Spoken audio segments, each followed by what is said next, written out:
Welcome to episode 34 of the Coaching Collective podcast. My guest today is Daniel Coffeen. It's Coffeen, right? That's how you say it. That's correct. Yeah.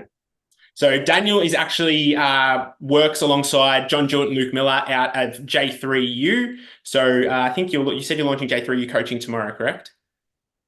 Tomorrow, January 9th. Yeah, there's going to be a whole new slew So of coaches to, that'll be good. So yeah. as people watch this, it would have already been launched. So Daniel is going on as a prep coach, but not only a prep coach, he's also going on as the posing coach for J3U. So he currently has a course with a few modules in it on J3 University as well. So on that you can go through, you can learn the posing of all things bodybuilding, which is really good.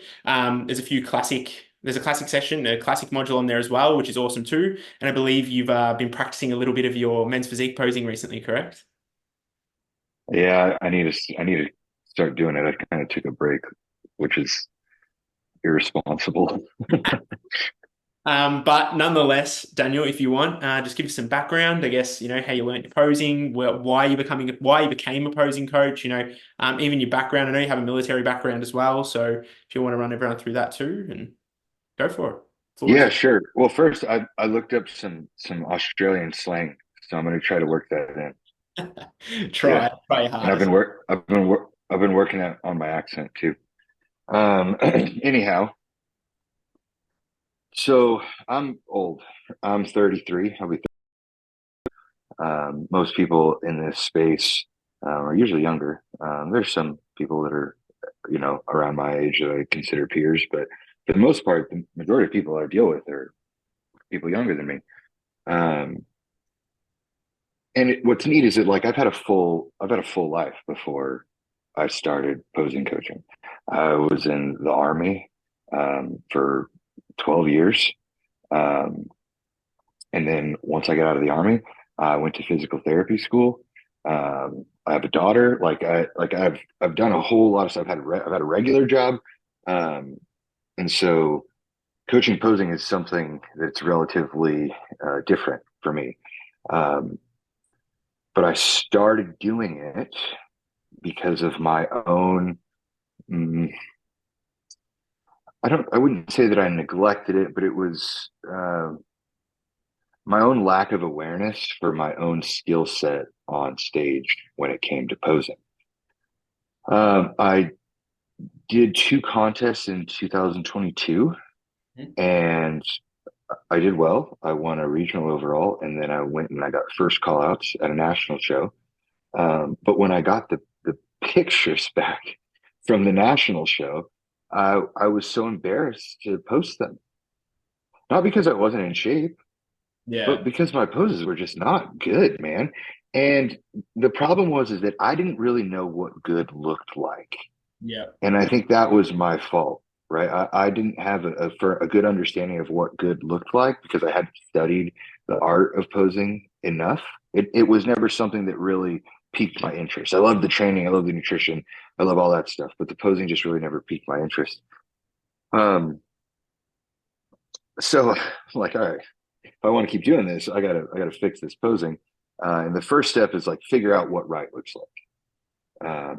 So I started studying, Chris Bumstead, guys on the Olympia stage. And when I mean studying, I mean I wasn't like in textbooks. I was just like kind of scrolling through Instagram, but I was actually like appreciating the pose. yeah, You know what I'm saying? And I was like, well, what's he doing here? What's the goal? What's the target tissue that we're trying to highlight?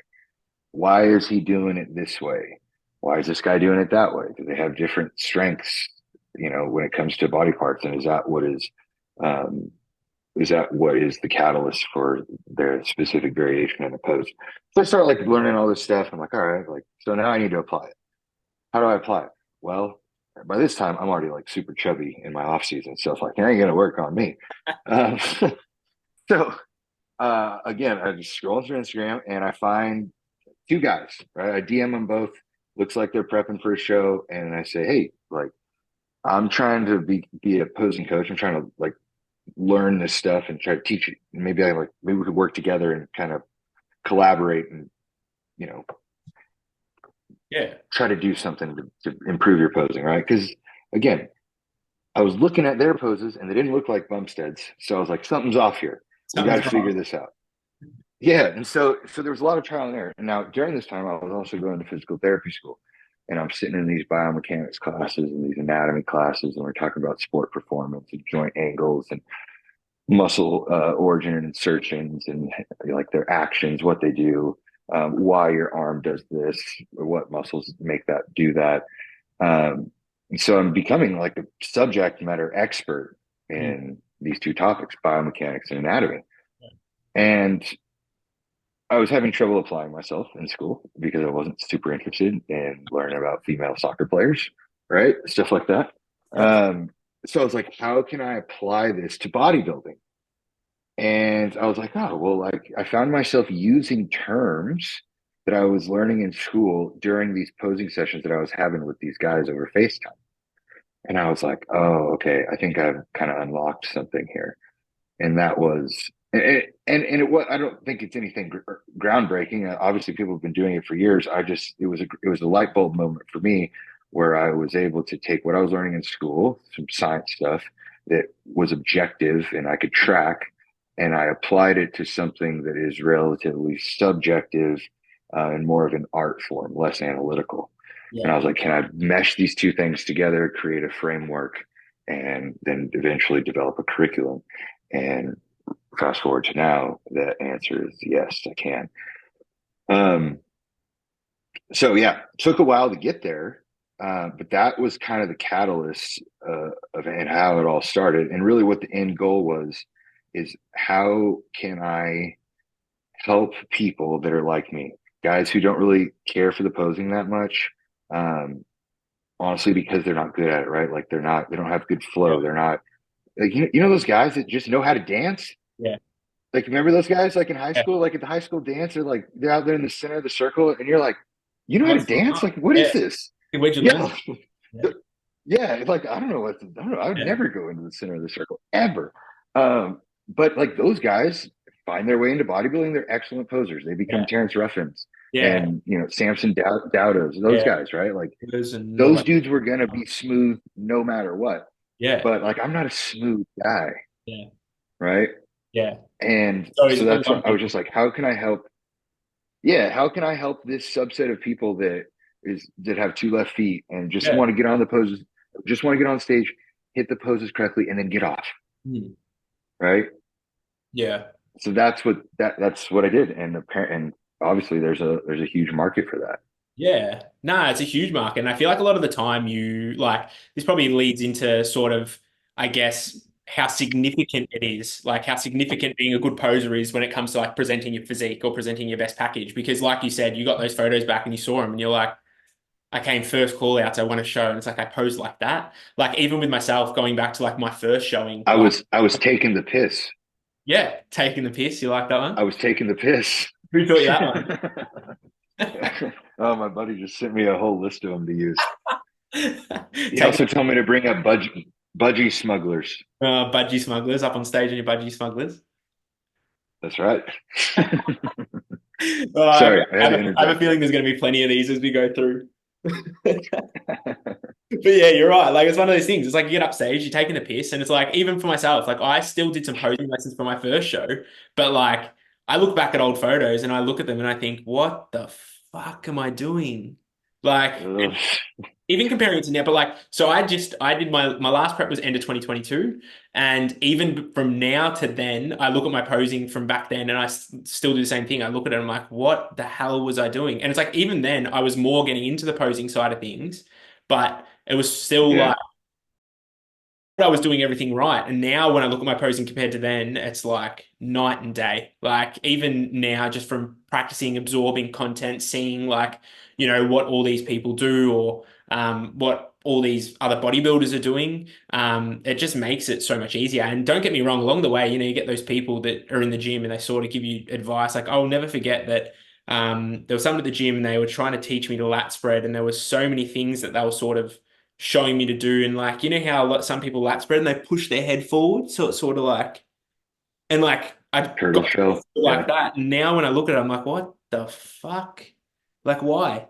It's so unnecessary. You yeah, don't have to do it. and you know where it comes full circle is when you go to a regional show Mm. and you're sitting in the audience and you watch a class of guys come out on stage and they hit that first side relaxed and they're going like this, Yeah. right? And you're looking at them going, Absolutely. oh, and their knees are all bent, and you're just like, oh no, Spot on. like this can't be good. And then you think back and you go, crap, somebody was saying that about me. Yeah. Yeah. Because even when I go back to like how I used to do my quarter turns as well for the bodybuilding quarter turns, it was just like, yeah, even now, like a lot of the stuff, and it's a lot of the stuff that you teach too. So it's like a lot of that symmetry stuff where it's like shoulders align, hands align, like you know what I mean? So even that, like I was the same. It was very much like you sit high and low, but it's like it doesn't make you look symmetrical. So like Just why do it like that? contorted. Yeah, and it's like Yeah. it's just silly to do things We do like that. some, But I yeah, I guess looked like a 2x4 on stage when I hit yeah, during my first show. It's terrible. spot on. And I guess it like you have like your frameworks of like when you coach, and I know you mentioned too, when we were organizing what to talk about, you mentioned that you have a few tenets that you sort of go by. Do you just want to run us Yeah. through sort of what you do with all of that? Yeah, so actually, I'd love to talk through one of them because I'm just starting to establish it. I've been reading this book by Dr. Pat Davidson called "A Coach's Guide to Human Optimization." It's very much sport specific, Yeah. track and field more than anything, Yep. um, but he categorizes athletes Okay. two categories: rigid and chaotic. And I made a post on it today because you have these like different individuals who come and see you and um, you can just tell immediately which one they are, right? Mm. If they're very hypermobile and they're just kind of loosey goosey and they can't really Yeah. contract anything and their scapula is winging and stuff, like those people, um, like you got to coach them way differently than the guy who comes to you and he's stiff as a board, right? He's 45 years old and the dude can barely turn, right? Like Yeah. those two athletes are totally different. So if you try to coach them the same, you're going to have very poor outcome. So yeah, so I'm working on some athlete classification systems, but then really the framework is um, you have to first assess skill level, right? Where are you? Are you a beginner, intermediate, or advanced? Um, Beginners are individuals who don't know the poses at all. Yeah. Um, just when I tell them do a side relax, they like take like a side check-in photo and put their arms out like this. I would say, what's You know what that? I'm saying? Like, Hey, what's yeah, that? yeah, yeah, Where's uh, that? yeah, right. And some of those individuals have difficulties with just like um, understanding what flaring your lats means, Mhm. or like they've never done it. Yeah. Right. So there's like some very elementary things that we go over. Like I'll tell them to put their hands on their hips and just kind of bring their elbows together in front of them like this to round their back. And I'm just like, okay, like that's your scapula protracting, right? We have to get this feeling for a lot of poses. Now we're never going to look like this on stage, but this is a feeling that we have to start, a motor pattern we have to start to learn. Um, so those things, along with what is the judge's first impression of you, right? And the first impression is always going to be the quarter turns, Yeah. right? Your relaxed poses. The relaxed poses are difficult. They're not like sexy at all. They're not fun to do. Like they're a pain in the butt, and they're never perfect. They can always improve. So So that's our foundation, right? If we're building a house, the relaxed poses are the foundation, and that thing has to be cemented and perfect before we can start putting up the walls and putting up the roof and everything. Because if yeah, we get ahead of ourselves, then right, you just like if you're building, yeah, if you're building a house and you're already doing the tile work before the foundation has set, like yeah. this thing is going to go to crap. Um, so I really try to make sure I spend a whole lot of time perfecting those relaxed poses. Um, because there's so much carryover from the relaxed poses to the mandatory poses. So Yeah. it's a very long, slow process that I like to go through with people, mostly because like I want the retention level to be so high, Yeah. and if I feel that if I am explaining things and giving them the why behind why they're positioning their shoulder in this specific manner, Yeah. they'll remember that on stage, Yeah. right? So yeah, so there's very much framework. Starts with the relaxed poses, and we master those. Then we move into the mandatories. And once we get through all the mandatories, we've completed our familiarization phase. Then we go into what I call pose execution phase. Pose execution phase is just drilling poses over and over and over again until you can't get them wrong. Yeah. And then after that, we can move into some more advanced techniques like breathing and blocking, footwork, transitions, stuff like that. So it's a very slow, long, low, slow process is what I like to call it. But by the end of it, man, you're really good and you can Yeah. teach this stuff. Mm.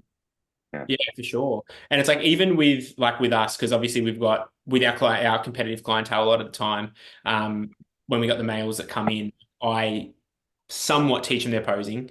Obviously it's not fully structured and whatever, but that's exactly what I do. Like teach them their front relax shots because, and I feel like with front relax shot, you like you said, it's the first thing the judges see. If they look like shit, they're pushing you to the side. Like you can't, and you can't hide in a relaxed shot, front relaxed, back relaxed, quarter turns, like whatever. You can't hide your flaws in those poses.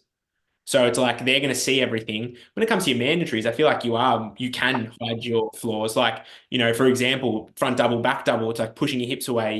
You're going to, make your waist look smaller if someone has a bigger waist. Like there's so many just little things. And like you said, that's like back end where you do have that little bit of like execution and manipulations where you can fix things, but like teaching someone that framework and just the beginnings, especially like everything else will come eventually. It's just like you need to nail these and then we'll worry about that. Because a big thing that I get is, people come in, it's like, oh, yeah, I know my poses, they do them. And it's like, cool. And it's like, I want to learn my transitions. And it's like, I think you need to learn your posing first. Like your posing There you okay, but like let's worry about your transitions once all of this is nailed. Then we can worry about it. Because I think a lot of people just jump the gun and they like that sort of art. I think a lot of people see posing and they like the artsy sort of posing routines that they see like Terrence Ruffin do and stuff like that. And they're like, I want to learn these transitions. Look how good he looks. Look how flowy he is. And like what a lot of people don't realize is like we are saying at the start, he's got that background. He's got that sort of dancing background. He's just got the rhythm to him. But he's been doing it for years. Like I'm pretty sure with I can't remember. I think I saw it a while ago that with his Olympia routine, he did it the night before and he wrote it down on a piece of paper. Like sure. if, that just shows that like he knows what he's doing. Sorry, you can't be first time competitor, for example, and be able to do that the night before. There's no way. Not going to happen. No. Yeah, Well, I get people that contact me the night before the show and ask me to help them with stuff. And I do the best I can, but yeah. You're gonna do you so much. gotta take care of it really early.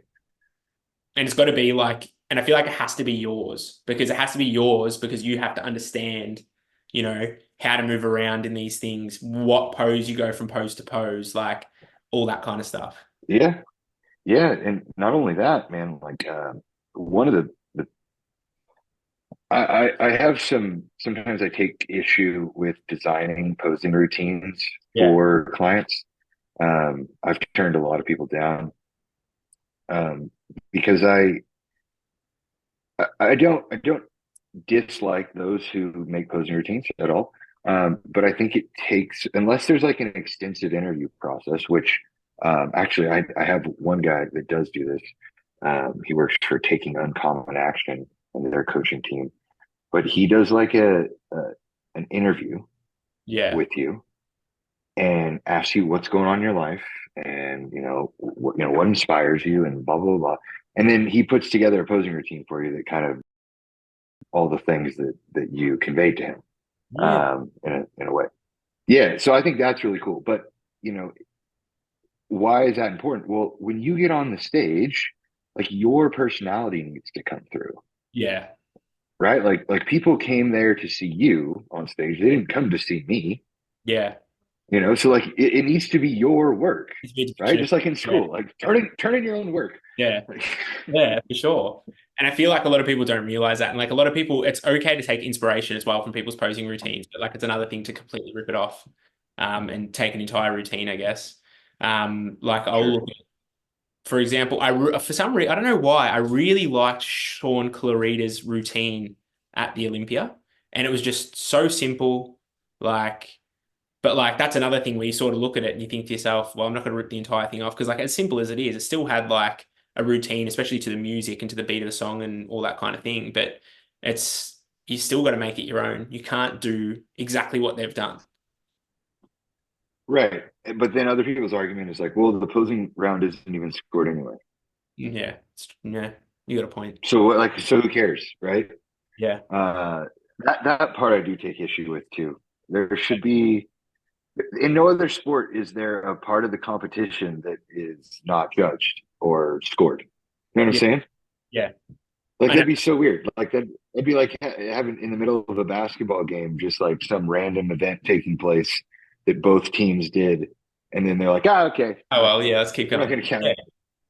yeah. And it's I don't know. I just feel like yeah, it's a bit silly. Like I like how I didn't no, the Olympia didn't do it this year. They just do the People's Champ. Did the Olympia do best poser this year? No, I don't remember. I don't think they did. I was there too, which is terrible. No, I don't think they did. I know the Arnold Classic does it. They do the best poser award. Um, Okay. like I feel like it'd even be worth at shows doing something like that to at least make the posing routines worthwhile. Like if you offer something like Oh, like it regional shows. yeah, but just in general, like all shows, Yeah. even like even in pro bodybuilding, like do something. Otherwise, realistically, especially in classics, a little bit different. Like I understand it as well, but like with open bodybuilding, it's like what the why would you even try? Why would you even Oh try well, posing? there's some people that don't like. Yeah, Uh, he'll never hear this or see this, but Hadi Chupan at his Olympia, he did not have a routine. it's just his He posing. just it was just like some like rock music that said his name, and then he was just like going walking back and forth, hitting most Yeah, musculars and abs and thighs. yeah. So it's like, and I look in a perfect world, it's like fair enough. Like you're not, you know, Yeah, play the crowd. Like you may save as your well have energy. the opportunity. You've got your 1 minute. Like you may as well just try Yeah. and get as much out of it as you can. But yeah, you're right. It's just it's so silly that it's one of those things where they just don't judge it. Like, and fair enough, whatever is what it is. You can't do much about it. Like they're not going to No. change everything now, even though they've changed a fair bit as far as like criteria and just all that kind of stuff goes. Well, this year just gone, but still, like you can't do much about it at the end of the day.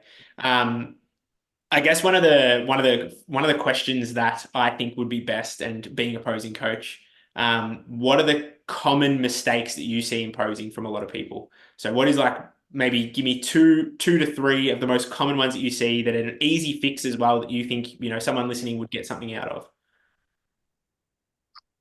Um, common ones. Um, well, one for like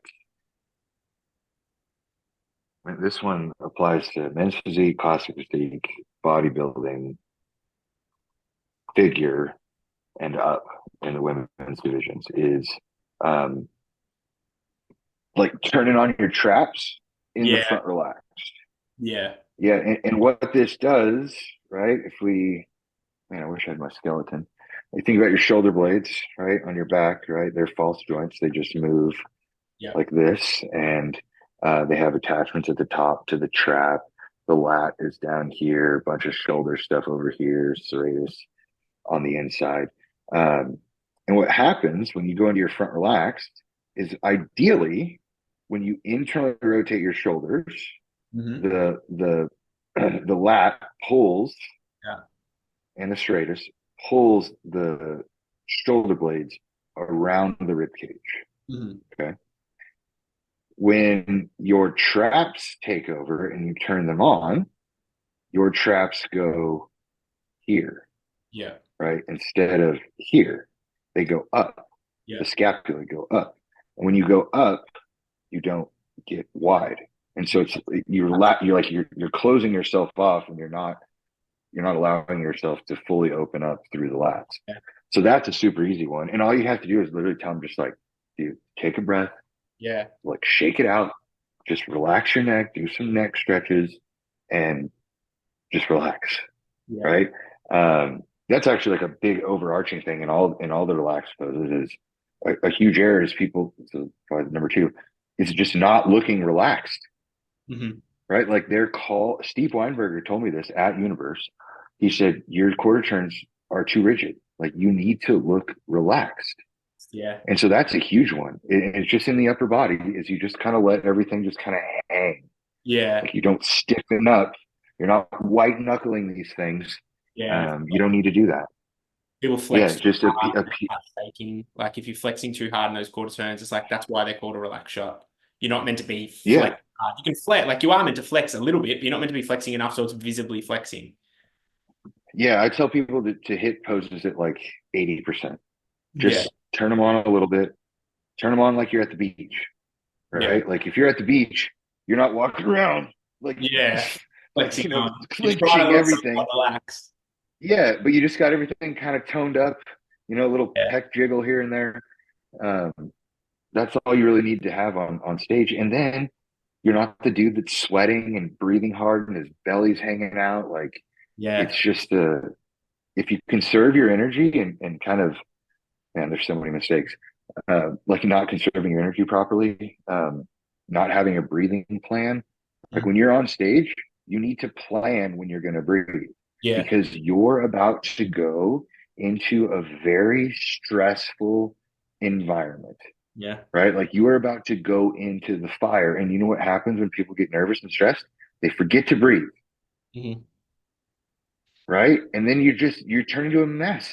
Yeah. Like you just melt on And the stage because midsection you're goes. freaking out. Yeah, so if you know how to pose or how to breathe in every single pose, and they're different, trust me, they're different. You want to learn more, go to the J3U Precision Posing course, and you can learn all about this. But yeah, like you have to have specific breathing techniques in each pose. We don't have to, but I mean, it's the optimal way to do it Yeah. so that you're not gassed. Um, yeah. What other mistakes? Um, not blocking your midsection That's a big one. when you are inevitably breathing super hard, right? I tell people that the midsection to a bodybuilder, okay, Yeah. this is the equivalent of a chin to a boxer, Yeah. right? If you're in a boxing match and you drop your hands, you're gonna get punched in the chin and you're gonna get knocked to the ground, right? Like it's gonna knock you out. That's Yeah. why the boxers keep their gloves up by their face and they protect their chin, right? If you as a bodybuilder don't have a breathing plan and now you're just super gassed on stage taking big belly breaths, right? If you drop your hands and you show the judges that distended belly that's Mhm. just puffing in and out, like you're gonna get knocked out. Yeah. Case in point, Sean Clarita and Hadi Chupin. Yeah. They were both belly breathing in Yep. their front poses, and it was noticeable. Yeah, especially with Sean, I noticed it was really bad with his, especially the distension in general. But yeah, you're right, and I feel like that sort of leads back into like I've learned a lot of my breathing techniques just from transitioning between poses. Like that, I feel like that's the best way to get them in. You like, especially in quarter turn. So like, I'll go from front relax to quarter turn, and I'll turn so I can take that breath and then come back around into it. Yep, Even yep, like front double very wise. doubles, like you can cover, you come down, you come up. Like there's just so many little ones that you can do that I feel like people don't really realize. I feel like back shots, it's a little bit easier to get away with it because back shots, like you're facing the back, you can probably take a breath, you've got that opportunity. But yeah, that's I a big one. encourage it. That's a big one that I tell a lot of the boys that we have. I say, man, you got to learn you got to understand that, I know transit, like we were saying before, you do have to learn the foundations of the posing, but the transitions become super important, less for, how fancy it looks, but more like use it as an opportunity to take that breath because that's the only opportunity you get. And if you're in contention and it's a close call, you're going to be running through rounds and rounds and rounds, and you are going to gas out. And the first person that gasses out is the one that's going to lose. It's as simple as that. Yeah, So every it's just one of time. those things you have to practice. And if you're not practicing the breathing, and that's another thing as well that I'm sure you do with your clients too, that I tell a lot of the even males and females is even prep off season, it doesn't matter. You need to run rounds and you need to run them with holds. You need to run them back to back. And when you get onto the back end of a prep, you need to be doing those rounds back to back. You do a round of every pose, you give yourself 20, 30 seconds, you go again, and you have to keep doing it. Yeah, You can't stop. yeah, yeah. It has to become the people that are most successful. they treat their posing just like they treat their cardio and their training, Exactly right. right? Like it's not an afterthought. Like it's not a oh I got some extra time today. I'll do some posing. No, no, Yeah. no, no. Like you should plan your session in the gym to include your cardio, to include your training with weights, to include your posing, or however you break it up. Yeah. I was always a big advocate of I'd hit a couple rounds in the morning, Hmm. just kind of waking up, but like hitting, doing honestly doing your posing in the morning, not a great idea. Yeah. It's not like you're stiff, you don't move well. There's nothing wrong with it. I just don't think it's the optimal time to do it. Um, but then like I would do a few rounds in the morning while I'm doing check-ins and whatnot, Yeah. and then post training, why not? You're Yeah. juiced, Yeah. like you look great. You might as well get some stuff for Yeah. Instagram, right? Like, and you can do that. Like, there's nothing wrong with Yeah. combining this into your content creation for the week. Yeah. There's nothing wrong with that. Yeah. It's objective. It's good to video yourself, and you can look back and go, "Oh, I ain't posting that." You know what I'm saying? Yeah. Um, And I feel like as well, yeah, and then like I said, it's just morning and night is, I feel like a staple. Has to be for practicing. yeah, the people that are most successful schedule it in. Yeah. Like I know, who was it? Justin Shire posted about it, and he was doing something like 8 to 10 rounds some days back to back.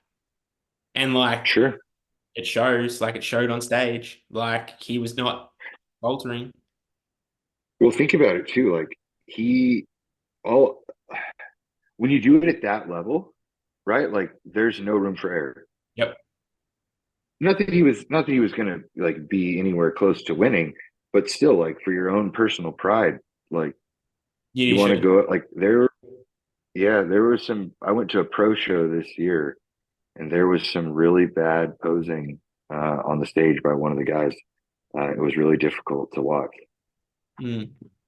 Yeah, And so I it feel was like really at the pro difficult. level, that should not happen. This is your living, you're doing this for a living versus like, why are you putting it on the back burner? I personally do mine when I wake up in the morning. So all my posing, so I'll wake up, first thing I do is usually I wake up in the morning. Um, Look, don't get me wrong, this is probably more often than not when I start prep opposed to the off season.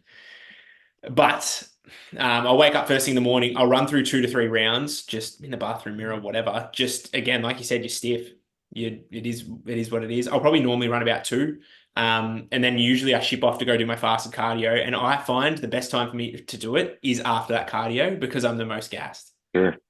And it's Yeah. like I'm tired, I'm exhausted, I got to do it. Like I'm warm by that point. Like I'm not as stiff. I've gotten like 30, 40 minutes in, whatever it is, and if you can run through, Yeah.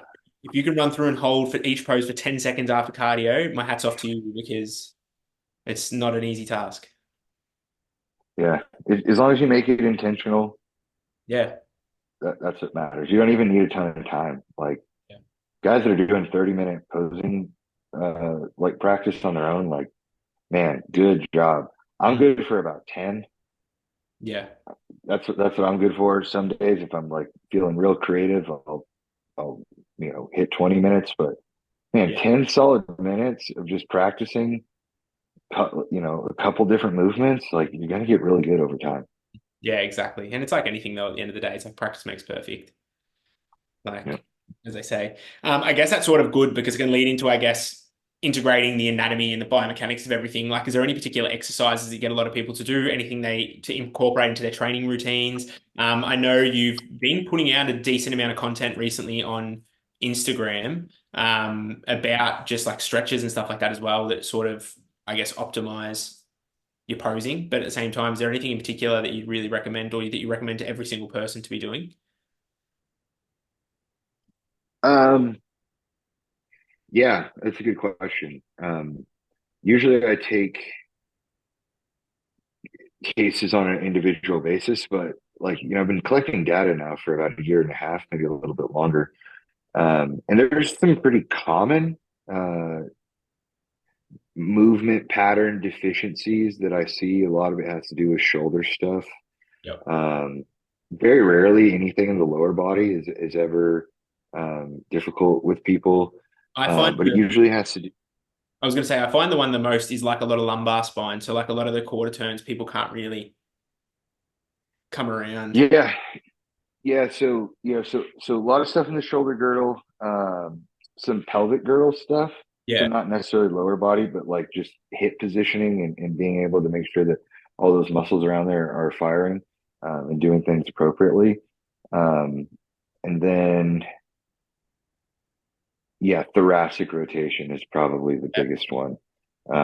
Just people, and it also depends like on what hand you are, right? Like if you're a right-handed individual, you have been doing stuff Yeah. across your body to the left for a very long time. And what ends up happening is you become what they call ERS, extended rotated side bend. So if you Yeah. think about your spine, right? Like this is a perfect spine. It's completely, straight up and down. But over time, if you're a right-handed person or whatever, like you're going to start to give a little bit of a extension, rotation, side bending to Yeah. one side. And what that does, it locks up the thoracic spine. It just makes Right. everything more difficult. Yeah. So there's ways to fix that, Yeah. right? You can do that. Excuse me. There are some. There's one stretch that I recommend for some people, but that's rarely the issue. Like most people usually have osteo, so Yeah. like stuff dealing with their bones, like a bony block that's keeping them from rotating. Very Mhm. few people have like tightness in their paraspinals that keep them from rotating. So stretching isn't always the greatest option to improve Yeah. thoracic rotation. Um, just forcing yourself into a position also isn't a very good idea either. Yeah. Um, but addressing the parts that are moving is a good idea. So if you think about, well, the vertebra on the spine are all stacked up, right? Yeah. And there's this concept called coupled motions, meaning that some movements in the spine, although they're different in the body, they're the same on the bones. So rotation, right, is the same thing as extension in the thoracic spine. So I can work on extension and my rotation will get better and Yeah. vice versa. So there's some stuff there we can do with some foam rolling, um, and then just kind of sitting in that position of extension. Then there's some stuff that I've been doing lately with the rib cage. When you rotate to one side of your ribs becomes convex, the other side of your ribs becomes concave. They have to kind of contort to rotate your body. If there's no space back here for your ribs to go because they're not moving very well, we have to manipulate those ribs. And you can do that with a couple different mobilization techniques. A lot of it has to do with breathing. Yeah. So you put yourself in a very specific position, and then you breathe deliberately into that area, and you start to see improvement. A lot of the range of motion deficits that humans have can be solved with breathing. Yeah. I can't tell you how many times I've had a patient on the table, and we're testing shoulder external and internal rotation, and I test it, and it's out of the normal range, right? Mm. Um, and then I tell them to take 10 deep belly breaths. I retest it again and it's in within normal limits. Really? Yeah. Is that just because what would be the reasoning behind that? Is it just more sort of Uh, because we use accessory muscles to breathe instead of our respiratory muscles. yeah. So we use our upper neck, we use our traps, we use our Yeah. pecs, we keep all our air up here. We're super stressed out humans and we all work with computers. So we're just sitting around like this all day on our phones. So we've developed these like really crappy positions to be in. We call them repetitive motions and prolonged postures. And you become patterned or conditioned to just kind of stay in these positions all the time, even when you sleep. Um, and so when I get someone to just kind of chill out for a second Yeah, it's and just like breathe properly, their body starts to function like it's supposed to. yeah. Because I feel like you're right, and you do hold a lot of tension through. Even me right now, after you said that, I was like looking at myself in the camera, and I was like, I'm legit. sitting up. Yeah. It's just more you need to. And for those watching, like I'm not any better than you. Like Yeah. I'm stressed out. Like the girl with gray hair. Like I get it. Nah, look, and it does. I feel like as well, like alongside that, there is a level of, I guess, flexibility within the body that comes to posing. Like you do somewhat need to be at least a little bit flexible. And that's where it does become a lot harder. Like when you think like off-season posing versus prep posing. Like I say that to a lot of people. Like a lot of people, a lot of clients do really struggle to get into their poses when they're in the off-season or at least early days in prep. And it's like you got to realize as you get further into a prep, you have less body fat. You probably loosen up a little bit more. Just from, I guess, like it is hard one to say. It's like you still have that fatigue on the body, but I do just feel like the reduction in that body fat does loosen you, and you can get into these positions Yeah. a lot. And it's just like having that level Well, of that control is just so much easier. that's why I don't even have people hit side triceps till like 6 weeks out because like it doesn't even matter, right? Or I'll shut down not shut down, but just kind of defer questions that get asked too early, right? They're like, ah, like do you think I should vacuum in this pose, or like, do you think that my hands should be lower on my side chest? And my answer is like, that's a good question. I will let you know when you're 2 weeks out. Yeah, that's what I You mean. know, That's a lot of things as well. And like I find that a lot of people are just like they want to be I'll like, let you know in 3 months. yeah, it's like should I vacuum? Should I do this? Should I do that? And it's like, man, and then, like I'll do that with a lot of the boys that we had come in early. And it was just like they'd go through their The poses. blokes, Like this pose is probably going to change, man. Like I'm going to be honest with you. yeah, I teach the foundations of it, but like I'm going to be honest, probably will change. I'm like as you get leaner, the side that you do side chest on might change because it looks better on one side. Like it's yeah, just so many things like you have to take into account. And I feel like a lot of people don't realize that, but it does take a while. Like you do get to a point because I remember in my last prep, I was doing my front double bicep the entire time I was doing it crunch down on my abs. And I got to probably about 3 weeks out and I started vacuuming it because I was like, it looks better vacuumed now. I'm lean. I can see what it looks like. My side yeah, chest changed sides like a week and a half out because I was like, shit, I look better on this side. Like, there's yeah. just a lot of people just think it's going to be the same the entire way, but it's just not linear. Like, you don't know, things change. It's like a prep, as you get further along, things change. They have to change.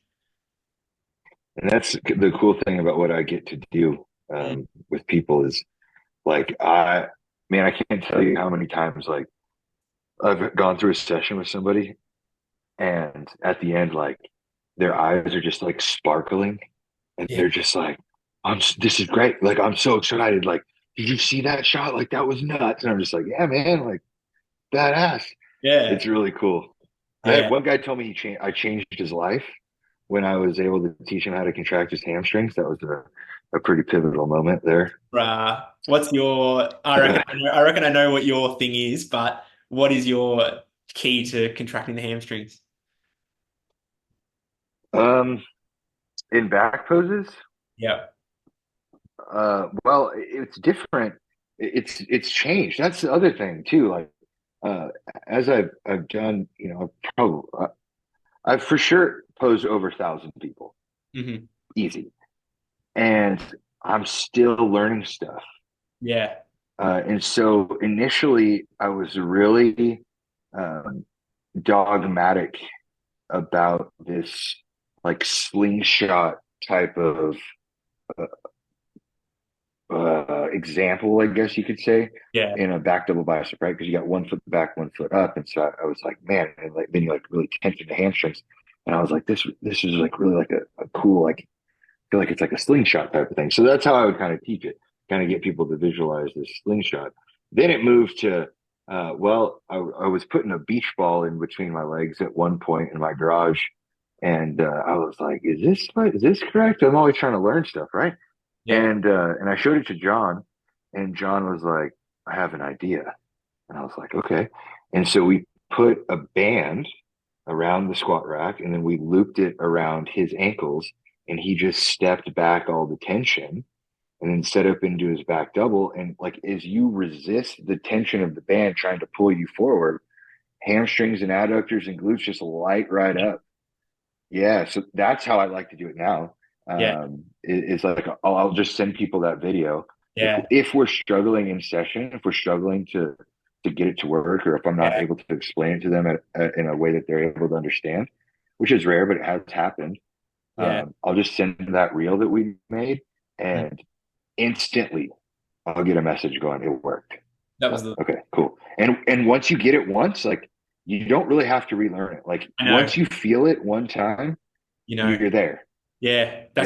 that was the exact example that I was going to say. Okay. You're right. It's the one I had this discussion with a client once, and he just couldn't switch on, couldn't get his lats on. You know how a lot of people really struggle to get their lats on in a lot of their like front relaxed, lat spreads, whatever it is. They really, really struggle Yeah, with it, bring them out. right? And I was having this discussion, and I was sitting down, we are trying to work it out. I was giving him all the cues. I was like, do this, do that, whatever.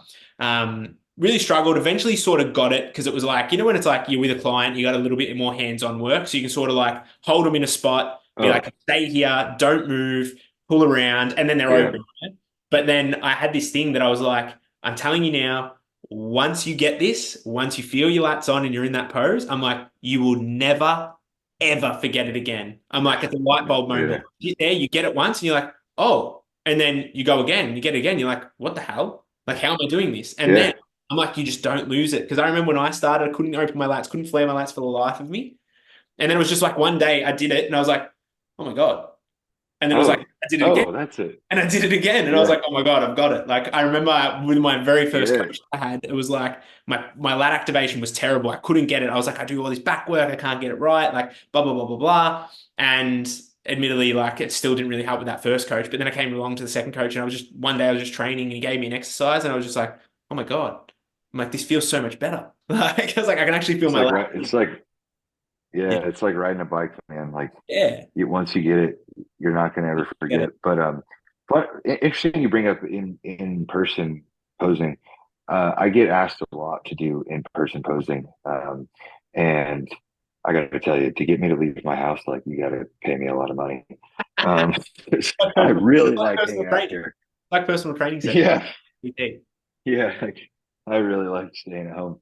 Um, but I turn a lot of people down because what I've found now, like before I didn't, I would do it. But what I found is that I did some research when I was in graduate school about kind of the science of learning and the Mm. stages of learning. And there's three different stages of learning, and people filter in and out of those stages um, differently, right? Yeah. Um, and so, what else is paired with that is feedback, Yeah. right? There's a lot of different. It's called augmented feedback, right? There's a lot of different um, kinds of augmented feedback. You have bandwidth feedback, in which you only give feedback to a certain point and then you don't give any at all. Um, and there's some other different types too. But what we know about learning is that if you are given too many cues at once, that's not good for retention, right?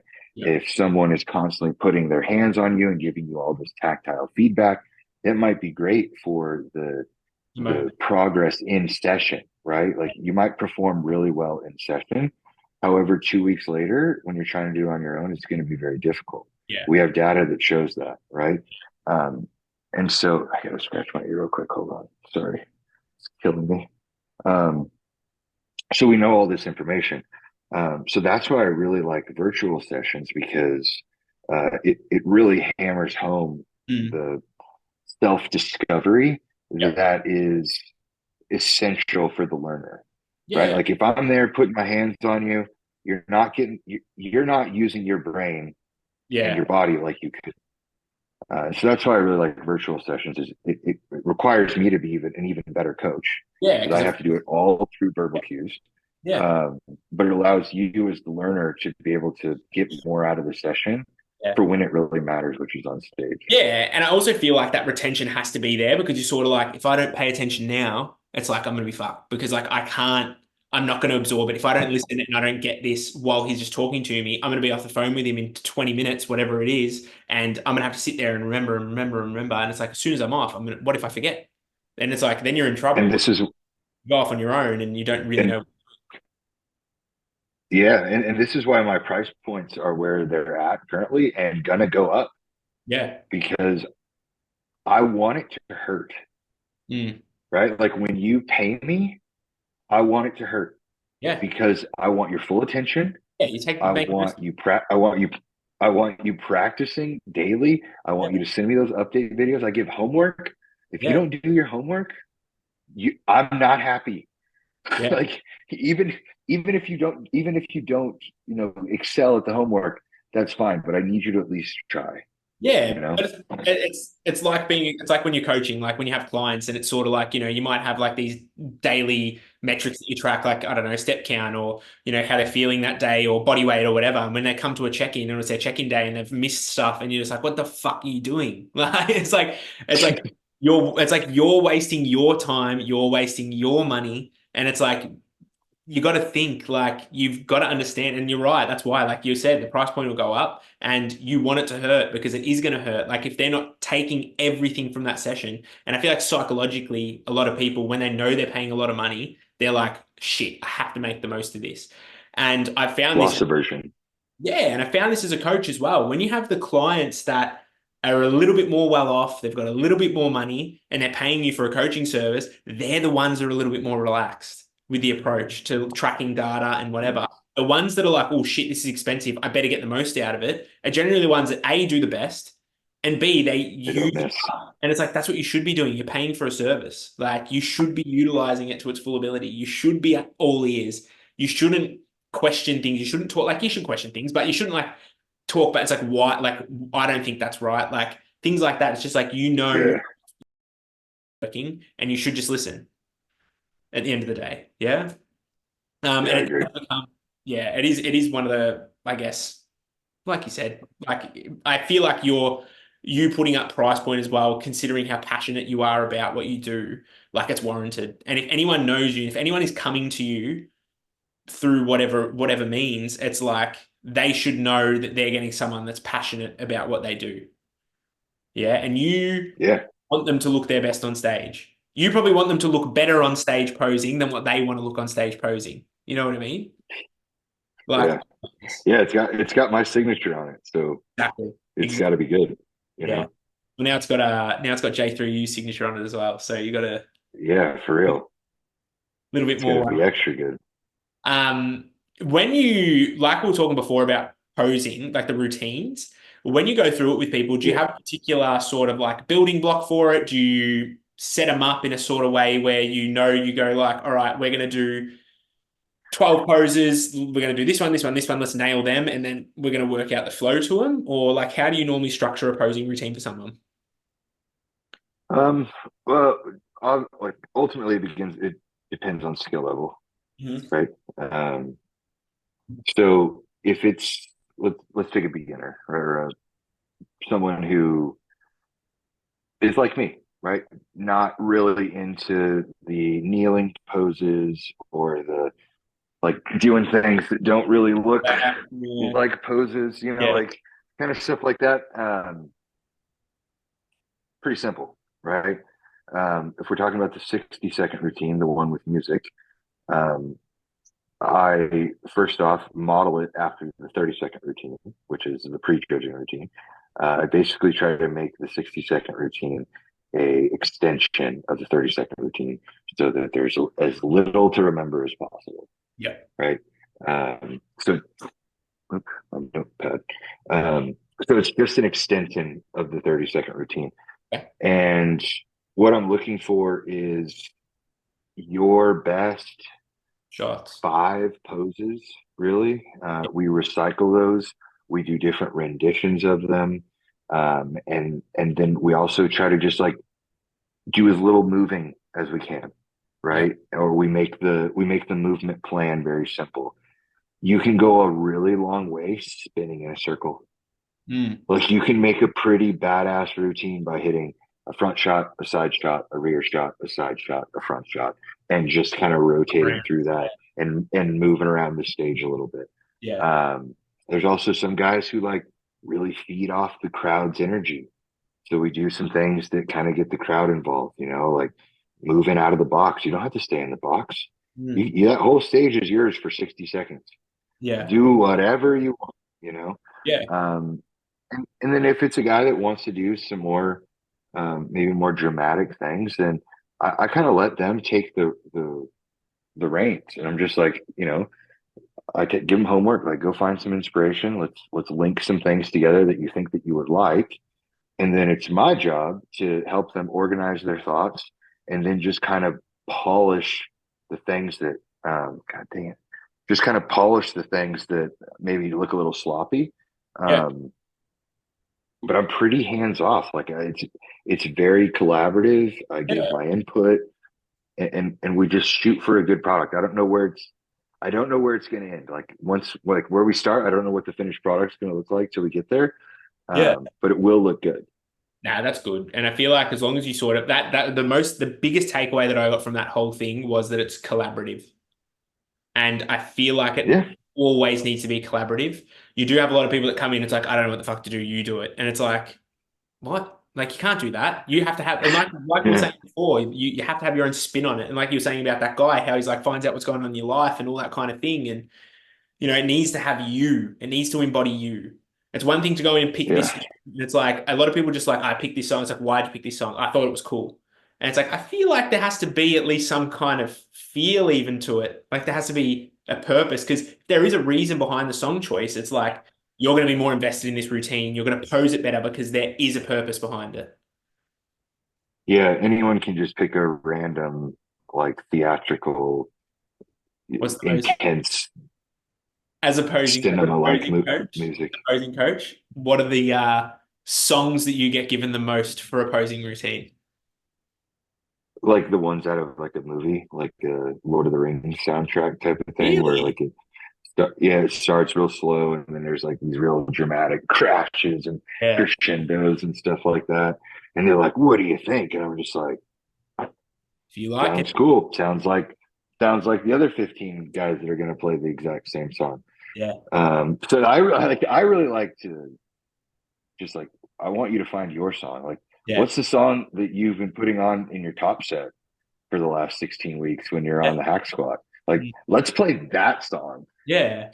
You know it. You know every drop, you know every beat, you know every whatever. It's like that's what you need to be. Yeah. You know it back and front. Like you need to know the song back and front. Yeah. There's just so many things. I feel like one of the really common ones is that rendition of the final countdown that everyone does, I reckon. See that one quite often. Sure. Slow version. Yeah. What's Yeah. the I really don't. There's always some, I don't know, just some kind of random dramatic song. I never yeah, remember the names, that's but always they a all sound very similar. um in saying that as well, what would you say are your top or most like memorable posing, I guess, moments in history, or even just like favorite routines or anything like that? Oh, oh man, I'm a bad bodybuilding historian. I So really you am. know what? Bad probably for pre 2010s. You get me anything before 2010, I'm useless. Yeah, yeah. You got more on me too. I'm like 20. I watched my first Olympia uh, in 2016, and it was on cable television. I was staying at a hotel. It was No like way. on Amazon Prime or something. Yeah, What? it was something like that. Yeah, because I remember staying in this hotel and it was on, and I was like, oh, I guess I'll watch this.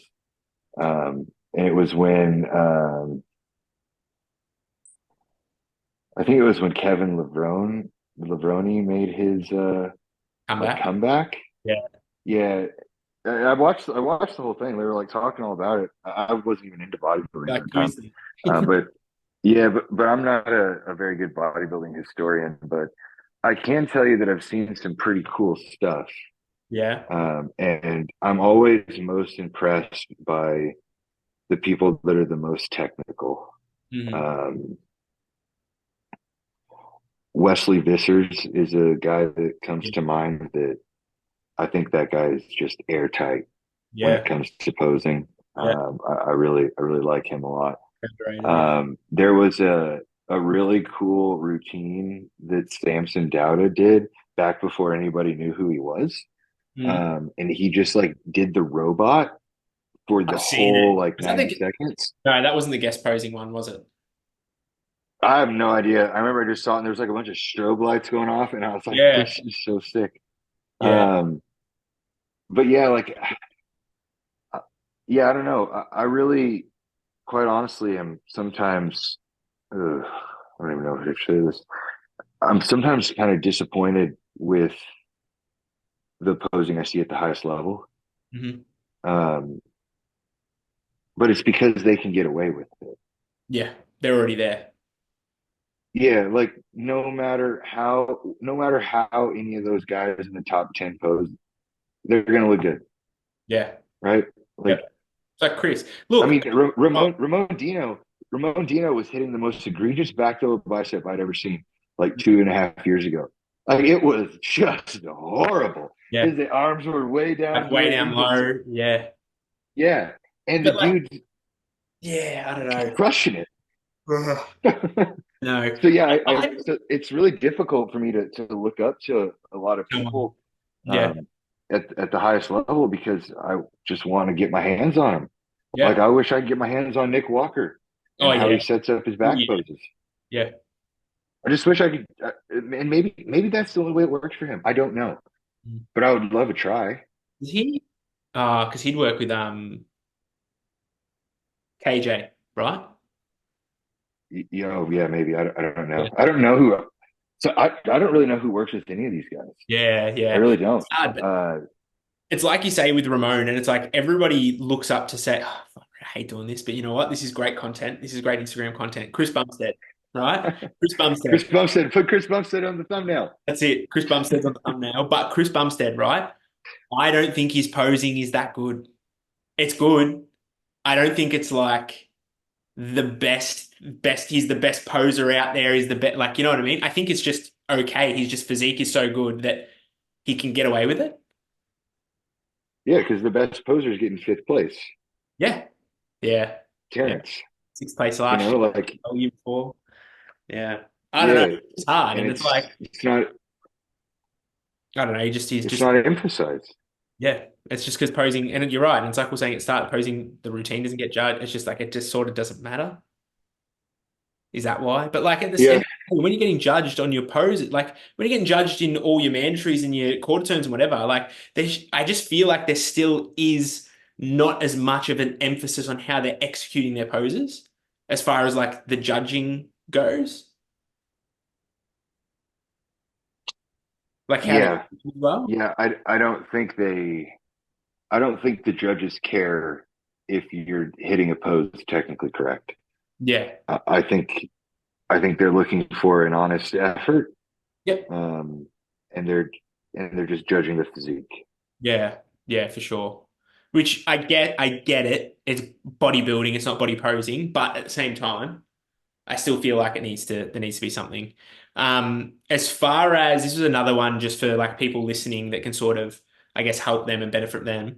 Other than following yourself, is there anyone that you would recommend that people follow for help with their posing, whether it be actual poses or, you know, even like we're talking how with like the biomechanics side of things and getting stretching right, or just anyone in general that they can learn from that's a good poser that they can just look at their content and sort of get at least something from? Yeah, I've actually like befriended some of the other posing coaches. It's kind of funny how that works. We're like in our own little world over here. But my friend Josiah from Grassfed, he's great. He produces a lot of educational content, Grassfed Fitness. Jacob, his Instagram handle is the real posing sensei. And then Chris Barnett, CB317. He has probably the largest following out of everyone. Really good, really good dude. I've posed with some of the people that he's posed with before, Yeah. and they're squared away. Um, so yeah, those guys are good as far as posing content is concerned. Posed by Faye. I don't know this guy. See, FEI. yeah, Um, from the yeah, UK. black dude. Yeah, I don't know where he's from, yeah, I think it's from the but UK. he does a lot of great stuff. His camera work is really good. Some of his videos are kind of fast, so I have to watch them like multiple times Yeah, because they're I reckon slow, I I reckon that's guess. But strategic he for does you. a lot of men's physique stuff, a lot of very nuanced. He kind of reminds me of Charles Glass, not because he's black, but just because like they do like just things that I think they're just like right brained people. Yeah. right? Yeah. Charles with his training methods that are a Yeah. little bit different, and then posed by Faye, he does some different stuff too. It helps me think through things a lot. Yeah. Um, but yeah, those guys are good. And then as far as biomechanics or like therapy and stuff, there's some guys that I follow. You you really have to like try to connect biomechanics and anatomy and bring it to posing. Like Yeah. if you don't have that foundation, it's a little bit challenging to do that. They're the But I best. really like Dr. I like Jordan Shallow. He's a Yeah. chiropractor. Yeah. He does a lot of sport performance stuff. Um, Dr. Patrick Davidson, he's an exercise scientist. He does some good stuff. And then Connor Harris, he's a physical therapist. He is trained by PRI, Postural Restoration Institute. They have like their own framework of therapy, and a lot of it has to do with like pelvic stuff, a lot of pelvic stability, mobility, stuff like that. And so I really like his style of content production, how he teaches things. Um, I've been doing some studying on rib flares. Rib flares are very common in women where their ribs will kind of stick out. And it doesn't look very good on stage. Most women just think they're born with it, but that's not actually the case. Yeah. It's actually an issue with breathing. Their lower ribs are stuck in a position of inhalation, and with simple positioning and breathing exercises, you can fix that. Yeah. Uh, and that's placings on stage. And so I would like to start working with some more people that do have that pathology. Um, but yeah, those are the main ones: therapy Yeah. and posing ones. No, good, awesome. Well, yeah, I guess we've been on for what about an hour, so that's good. I'm sure we got enough out of it. Thank you heaps for coming on as well. It was a pleasure getting to talk to you. I've been following you as well for a long time, and I was sitting there and I was like, who can I get on that I feel like an audience will get something out of as well? And I was like, I think Daniel would be really good because not only that, I've learnt so much from just following you as well. You actually fixed my back double bicep about a year ago. I reckon it was when you were doing They like did. it was when you were here with Steel on social media before you changed. Yeah. Um, and like since that day, my back double is so much better. Like, and it was just Oh, good. it was such a small tweak that you just told me to do, and it was just like best, like one of the best things. And I thought when I was sitting there thinking about it, I was like, who can people get something out of? And I thought, looking at it. So, yeah, Oh thanks, man, thanks for jumping I'm on. glad. Yeah, I'm I was scrolling through my phone here trying to find some extra uh There's going to be someone. Australian slang here. I reckon there'll be someone there that I don't even know. Uh how do you say McDonald's? Macca's, Yeah, Macca's. Hold on, there was another one too. Uh this restaurant is Chockers. Chockers. This What is restaurant I is don't know what that one means. like busy. It's like it's busy. Yeah, Yeah, that's a it's good one. Chockers. Chockers is. All right, what else is on there? Yeah. Let's see. Go lightning round. Uh, every everyone says you good. Yeah. Um, Good. Or yeah, nah. Is yeah, nah on there? yeah, nah, yeah, nah. Fair dinkum. Fair income, yeah. I don't know what that means It's either. like, yeah, like fair income, like, yeah, that's right. You know? Chuck a sickie. Oh, chuck a sickie. That's when you're chucking a sickie. It's when you're calling sick to work. Chuck a sickie. Let's see. Is it your friend sending them to you being like, Uh, asking what these mean? y- yeah, I think that's pretty much it. Oh my God, in disbelief. No, that's not one. Yeah, I think that's all. There's some other simple ones there, like relatives is relos. Rellos, yeah. So yeah, they're Like hooking me up misses. with the You heard of misses? The misses? a missus. Like your Oh partner. yeah, we say that here. Yeah. But what I get you to do is plug your life away. What do you want to plug? Plug whatever you want. Instagram, J3, everything. Oh sure. Yeah. So the main priority is always be J3. Um, Launching J3 coaching tomorrow. In fact, So very shortly, all my posing stuff will go through J3. Mhm. What's going to be really cool is that when you sign up to be a J3 athlete, um, like if you want to prep with us, like you'll get a prep coach and then you'll also get your own posing coach who's a specialist in your specific category. Okay. Yeah, so that's cool. So you might not get me. You can request me for sure. Yeah. Um, so that's really cool. If you just want to do J3 posing, that's cool too. It'll all come through us. We're working on an application and our own video calling system, so Okay. we don't have to use like FaceTime or WhatsApp. Yeah. Yeah. Um, yeah, we'll have like a digital check-in thing for you to send your videos in, and then like I'll green screen it, and I'll be like, "You need to change this, you need to change this, blah blah blah." So that'll be kind of cool. Yeah, so yeah, posing stuff all is going to go through J3, but in the meantime, you can still just contact me over Instagram. I have a link in my bio with my scheduling site and my app, um, so you can do that. Then we also have the posing course, right? I mentioned that earlier. J3 Precision Posing Course. I developed this course for a couple different reasons. Finances, right? Not everyone has $900 they can drop to get 12 sessions with me. Yep. That's what 12 sessions runs. That's going to go up. Mhm. The posing course is $295, so it's a third of the cost. Yeah. You get lifetime access. I run you through everything from warm up to activation exercises, quarter turns, mandatories, routine building, what to do backstage. There's a couple like ebooks that come with it too. You can reference how to prepare for your tan. There's a chart in there for like how to plan your posing, like how much you should be doing each week as you're getting closer to the show day. Yeah. So I made that for a person who doesn't have money to get all 12 sessions with me. I also made it for the guy who's done 3 national shows Mhm. and just needs a little bit of a refresher, Yeah. or maybe just wants to learn a little bit more so that he can understand. It's also good for anyone who wants to coach posing themselves. Like if Yeah. you if you buy this course, You can. you could go and coach posing. Yeah. You could literally go and purchase this course for $300 and then um, Stay one less. get get 6 people to pay you $50 and it would pay for itself. Yeah, it's true.